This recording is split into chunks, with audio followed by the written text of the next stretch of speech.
अस्सलाम वालेकुम स्टूडेंट्स। क्या आपने कभी सोचा है कि कुछ ऐसी स्किल हैं कि जिनको वंस आप मास्टर कर लें तो वो सारी लाइफ आपको सपोर्ट करती हैं। मिसाल के तौर पे आप वंस ड्राइविंग सीख लें तो सारी लाइफ आपको सपोर्ट करती है। आप वंस राइटिंग सीख लें, अच्छी राइटिंग, तो वो सारी लाइफ आपको सपोर्ट करती है। इसी तरह से कुछ ऐसी स्किल्स भी हैं कि जो आपको सिर्फ स्पेसिफिक सिचुएशन में सपोर्ट करती हैं और वो मोस्ट डिफ़िकल्ट हैं। उनमें से एक जो है ये आपका इंट्रोडक्शन है। क्यों? उसकी रीज़न ये है कि आपने हमेशा इंट्रोडक्शन अननोन लोगों के सामने करवाना होता है। वो अननोन लोग आपकी कोई फर्स्ट डे क्लास हो सकती है या कोई और पैनल हो सकता है जहाँ पे आप कोई अपनी प्रेजेंटेशन देने जा रहे हैं, या कोई इंटरव्यू हो सकता है, इंटरव्यू का पैनल हो सकता है और वो आपसे पूछ सकते हैं how would you like to introduce yourself. तो वहाँ पे बेसिकली क्योंकि अननोन लोग होते हैं, सो ये डिफ़िकल्ट होता है कि हम उस चीज़ को, अपने आप का जो तारुफ है उसको ऑर्गेनाइज्ड वे में और इफ़ेक्टिवली प्रेजेंट कर सकें। और वहाँ पे लोग मिस्टेक क्या करते हैं कि बहुत से कैंडिडेट ये सोचते हैं कि हमें अपना तारुफ तो करवाना आता है, ये कौन सा मसला होगा, हम इसकी प्रिपरेशन नहीं करते। लेकिन ये आपको बताना ज़रूरी समझता हूँ कि इफ़ेक्टिव इंट्रोडक्शन प्रिपेयर कर जाना और उसको ऑर्गेनाइज्ड वे में करवाना ये आसान नहीं होता। कहीं ना कहीं हम थोड़ा बहुत चीज़ों को आगे कर दें तो वो उसकी जो इफ़ेक्टिवनेस है वो कम हो जाती है और कंपटीशन में हम दूसरे लोगों से पीछे रह जाते हैं। सो हमारी रिजेक्शन के ज़्यादा चांस और उनकी सिलेक्शन के चांस ज़्यादा हो जाते हैं। सो आपने अपना जो इंट्रोडक्शन है उसको प्रॉपर ऑर्गेनाइज्ड वे में और अच्छे वर्ड्स के साथ, अच्छे सेंटेंसेस के साथ प्रिपेयर करना है। और अगर आप 10 से 15 दिन एक दफ़ा इसको प्रिपेयर कर लें तो ये सारी लाइफ आपको नेक्स्ट सपोर्ट करेगा। So let's start. ऐसी कौन सी चीज़ें हैं जो इंट्रोडक्शन में नहीं होनी चाहिए, स्पेसिफिकली किसी जॉब के हवाले से? एक तो आप जिस जॉब के लिए जा रहे हैं उसकी इररेलेवेंट जो एकेडमिक्स हैं वो आपने ऐड नहीं करनी। सपोज़ आप जा रहे हैं लेक्चरर एजुकेशन की सीट के लिए, तो आप वहाँ पे बता रहे हों कि मेरा एमएससी केमिस्ट्री है या फिज़िक्स है या कोई और भी मास्टर्स है, तो ये डिज़ायर्ड नहीं होता। आप जब बताएंगे तो डेफिनेटली इस पे क्वेश्चन होगा कि आपका जब वो मास्टर्स है तो why you want to shift in this profession, आपने उसकी तैयारी क्यों नहीं की, प्रिपरेशन क्यों नहीं की, और इसके लिए फिर डिफरेंट तरीके से आपको सोचना पड़ेगा। दूसरा, आपका जो इररेलेवेंट प्रोफेशनल एक्सपीरियंस है वो भी ना बताएं कि अगर आप टीचिंग के लिए जा रहे हैं तो टीचिंग का बताएं, अगर आप अकाउंट्स के लिए जा रहे हैं तो अकाउंट्स का बताएं, और अगर आप जा रहे हैं टीचिंग के लिए और बता रहे हैं अकाउंट्स का, तो ये भी बेसिकली डिज़ायर्ड चीज़ नहीं है। इररेलेवेंट हैबिट्स, अगर आप बताना चाहते हैं कि मेरी फ़लाँ हैबिट्स हैं, सपोज़ आप टीचिंग में ही जा रहे हैं, तो आप ये तो कह सकते हैं कि मैं ना बुक रीडिंग मेरी हैबिट है, लेकिन बुक्स में भी आपने ये बताना है कि टीचिंग के रेलिवेंट टीचिंग मेथड्स हो सकता है, एजुकेशनल साइकोलॉजी हो सकती है, एजुकेशन रिसर्च हो सकती है, एजुकेशनल फ़िलासफ़ी हो सकती है, करिकुलम डेवलपमेंट या असेसमेंट। लेकिन आप ये नहीं कह सकते कि मैं बुक्स जो हैं वो तो कोई और फ़नी बुक्स पढ़ता हूँ या और। मेरा ज़ाती तौर पे ख्याल है कि आपको फिर एजुकेशन से रेलेवेंट बुक्स का नाम लेना चाहिए, उन बुक्स के नाम आने चाहिए और उनके आथर के नाम आने चाहिए और कुछ समरी थोड़ी बहुत प्रिपेयर्ड होनी चाहिए। तो इररेलेवेंट बुक्स या इररेलेवेंट जो हैबिट्स हैं उनको आप कोशिश करें कि यहाँ से ओमिट करें। इसके अलावा फैमिली बैकग्राउंड इंट्रोड्यूस करवाने की ज़रूरत नहीं होती। अगर वो आपसे पूछें तो आप बता दें, अदरवाइज़ बताने की ज़रूरत नहीं है। जैसे यूजली जो कैंडिडेट्स हैं वो बताते हैं कि मेरी शादी हुई और मेरे बच्चे हैं या वगैरह वगैरह, तो इस तरह से ज़रूरत नहीं है। पर्सनल इश्यूज़ भी बताने की ज़रूरत नहीं है इंट्रोडक्शन में कि मैंने क्या क्या इश्यूज़ फेस किए। आपको बेसिकली आपका ये इंट्रोडक्शन नहीं है, आपने जो अचीवमेंट्स की हैं वो बस प्रेजेंट करें। और इलॉजिकल जो विजन है, पैशन है, डिज़ायर्स हैं, इंटरेस्ट हैं, इस तरह से भी बात ना करें कि मेरा जनाब कुछ इस तरह से विजन है कि मैं इस चीज़ को पूरे पाकिस्तान लेवल पे लेके जाऊं।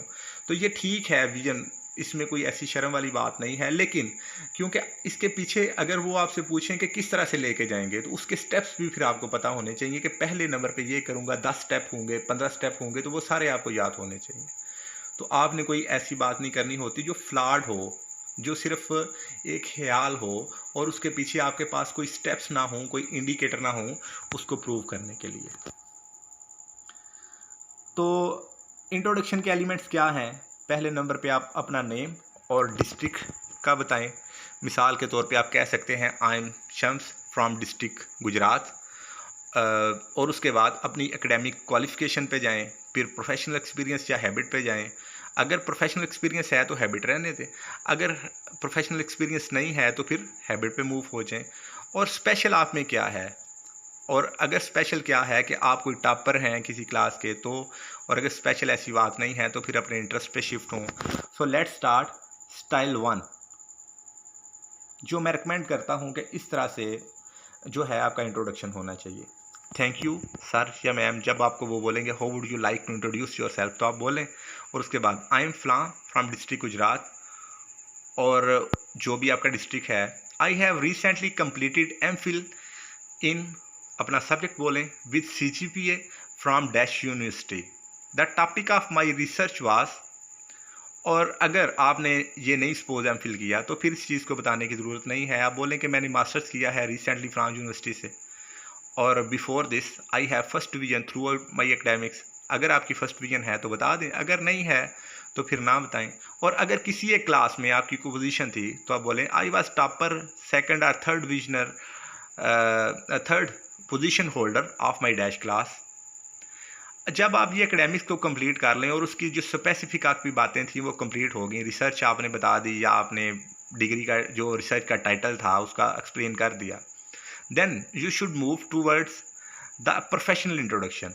तो बोलें professionally I am serving as, जो भी आपकी पोस्ट है, अगर आपका एक्सपीरियंस है इन डैश, कौन सी जगह पे आप कर रहे हैं। अगर सपोज आप स्कूल टीचर हैं, I am serving as primary school teacher, PST ESC, इस तरह से आपने नाम नहीं बताने, यानी एब्रीविएशन नहीं बल्कि कंप्लीट बताना है, इन फ्लां school. And before this I served as, अगर उससे पहले भी आपका टीचर के लिए जा रहे हैं तो टीचिंग एक्सपीरियंस है तो बता दें, अगर नहीं है तो रहने दें।